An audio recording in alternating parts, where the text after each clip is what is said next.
Hello, my name is Maxwell Sigma, and this presentation is titled Preparing for the IEP Meeting for Special Education, New Special Education Teachers, Paraprofessionals, and Other Stakeholders. In this presentation, I will walk through the purpose of the IEP meeting, required team members, preparation steps, data collection, collaborative strategies, and the best practices to ensure effective and legal compliance in the meeting. And with that, we will get started. The purpose of the IEP meetings. IEP meetings are legally required under IDEA and ensure students receive free, appropriate public education. By guiding individualized, data-driven decisions, they align services with each student's unique needs through collaboration among team members. As a result, effective IEP meetings transform data into action, collaborative support, and legal requirements into meaningful opportunities for student success.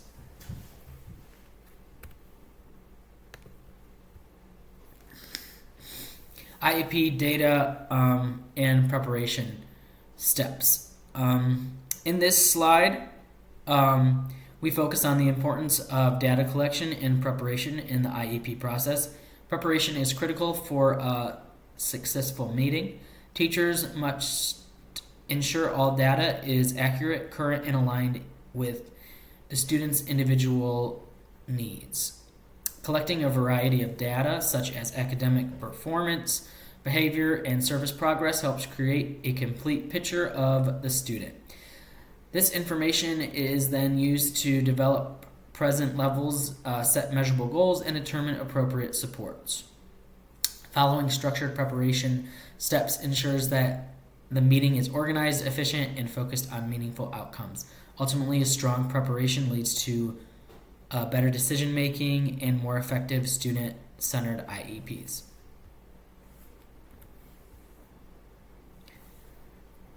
The required IEP team members hold an important role in the meeting. IDEA requires specific participants to ensure that decisions are both comprehensive and legally compliant. Each member brings valuable insight to the meeting. The general education teacher shares information about the classroom expectations and performance, while special education teacher leads the development of goals, services, and supports. Parents and guardians provide critical input about their child's needs, strengths, and priorities.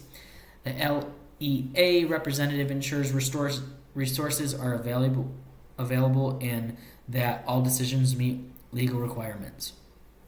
Related service providers contribute specialized data and recommendations. And when appropriate, the student shares their goals and preferences. Together, this collaboration ensures well-rounded, student-centered decision-making. Next, we'll speak about the timeline and team roles. This slide outlines the structured timeline and key stakeholders involved in preparing for an IEP meeting. Preparation begins weeks in advance by reviewing the current IEP, requesting evaluations, and collecting academic, behavioral, and service data. As the meeting approaches, educators draft present levels and goals, collaborate with team members, and meet legal requirements such as sending notice and sharing the draft with families. Each stakeholders play an important role. Parents provide insight and consent, while teachers contribute performance data, and specialists offer services and recommendations. Administrators ensure compliance and support at this time. Following a structured timeline ensures compliance and allows meaningful input from all team members, leading to a more effective and student-centered IEP decision.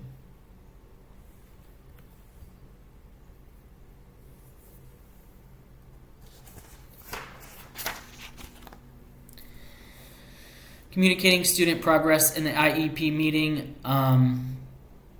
In this slide, I focus on how the Collaboration and data is used to effectively communicate student progress during IEP meetings. Collaboration ensures decisions are student centered and reflect multiple perspectives.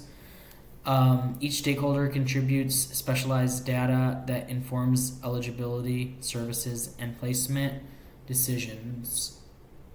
When discussing progress, it is important to use clear data-based evidence such as progress monitoring, graphs, and work samples to show growth toward IEP goals. Educators should connect this data back to the student's baseline and expected outcome to show whether progress is adequate. Using family-friendly language is so essential so that stakeholders understand the information being presented. Input from all team members includes general education teachers, specialists, parents. They should all be involved in this meeting. Finally, balance strengths within areas of needs and clearly explain next steps, including any adjustments to these goals, services, or supports based on data. Now on to family engagement and inclusive participation strategies. This slide focuses on how to ensure families feel valued and actively included in the IEP process. Family engagement begins with a strong relationship and maintaining open, respectful communication. When families feel welcomed and heard, they are more likely to participate meaningfully. Educators should use clear, family-friendly language and provide translations or interpreters when needed to remove communication barriers. Offering flexible participation options such as virtual meetings, phone calls, or varied scheduling helps accommodate different families' needs and increases accessibility. Providing documents, including the draft IEP in advance, allows families time to review and prepare questions during the meeting. It's important to encourage parent and student voices through the open-ended questions and active listening. Additionally, goals must be aligned with student needs and allow for tracking meaningful progress, ensuring families clearly understand how success is measured. Using multiple communication methods in maintaining ongoing contact beyond the meeting supports trust and consistency. These strategies ensure all stakeholders are included, valued, and able to contribute to student-centered decisions. Now on to collaboration and facilitation strategies for the IEP meeting. This slide emphasizes the importance of collecting comprehensive and ongoing data while developing and reviewing the IEP. Data should not be a one-time thing, but an ongoing process that reflects the student's true academic, behavioral, and functional performance over time. By gathering multiple data sources such as assessments, observations, progress monitoring, and input from teachers and specialists, educators can develop accurate present levels and meaningful measurable goals. Ongoing data collection also allows the team to track progress and make timely adjustments to instruction and support. Ultimately, strong data practices ensure IEP decisions are informed, individualized, and focused on promoting meaningful student growth. The required documentation, it's important to know that key documents are required before, during, and after the meeting. Each document plays an important role in ensuring the meeting is organized, informed, and legally compliant. Prior to the meeting, documents like meeting notice, draft IEPs, and evaluations help families and team members prepare. During the meeting, the IEP and supporting data guide discussions and decision making is what you should be focusing on. After the meeting, documents such as prior written notice and finalized IEP communicate decisions and next steps. These documents ensure legal compliance and transparency throughout the IEP process, while also supporting clear communication and collaboration among all stakeholders. Next, we'll speak about purpose and benefit of providing these IEP documents. Providing IEP documents to all stakeholders is essential. Sharing documents such as the meeting notice, draft IEP, and evaluation data promotes transparency and helps families understand the process and their child's needs. Providing a draft IEP in advance allows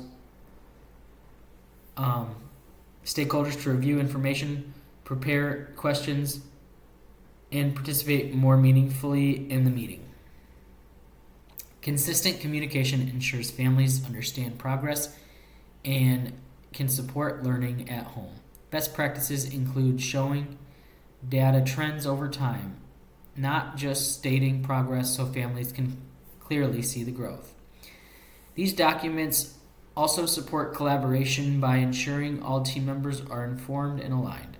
Overall, they ensure legal compliance, strengthen communication, and lead to more effective student-centered decisions. Types of IEP meetings. Initial IEP meetings. The initial IEP meeting, in this meeting, it occurs after the student has been evaluated and found eligible for special education services. Team reviews evaluation data and develops the student's first IEP, including goals, services, and placement. The annual review IEP requires at least once a year. The team reviews the student's progress towards goals, updates present levels of performance, and revises goals, accommodations, and services as needed. Reevaluation held at least every 3 years. This meeting determines whether the student continues to qualify for special education services. The team reviews updated assessment data and may revise eligibility or programming. And amendment IEP meetings. This type of meeting is used to make minor changes to the existing IEP without completing a full review. Adjustments might include changes to goals, accommodations, or services that can be sometimes completed without a full meeting, if agreed upon. And transition IEP meetings typically begin by age 16 or earlier, depending on the state. This meeting focuses on preparing students for life after high school, including post-secondary education, employment, and independent living goals. And last, the disciplinary manifestation determining meeting. This meeting occurs when a student with IEP faces disciplinary action that could result in a significant change in placement. The team determines whether the behavior was related to the student's disability.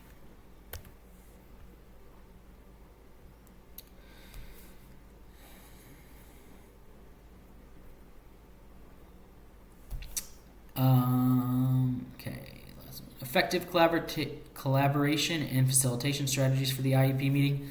This slide focuses on the strategies for effective collaboration and facilitation during the IEP meetings, whether in person or virtual. A clear agenda and defined roles help keep meeting organized and efficient. Using a strengths-based approach and family-friendly language creates a welcoming environment and encourages participation from all stakeholders. Families often feel overwhelmed, so creating a welcoming environment improves collaboration and outcomes. When families feel heard and valued, they are more engaged, which leads to stronger IEP implementations and better student outcomes. It's important to actively invite input from parents, students, and team members to ensure balanced collaboration. Using data and visual supports to help make information clear and support decision making is a great way to keep everyone involved and informed.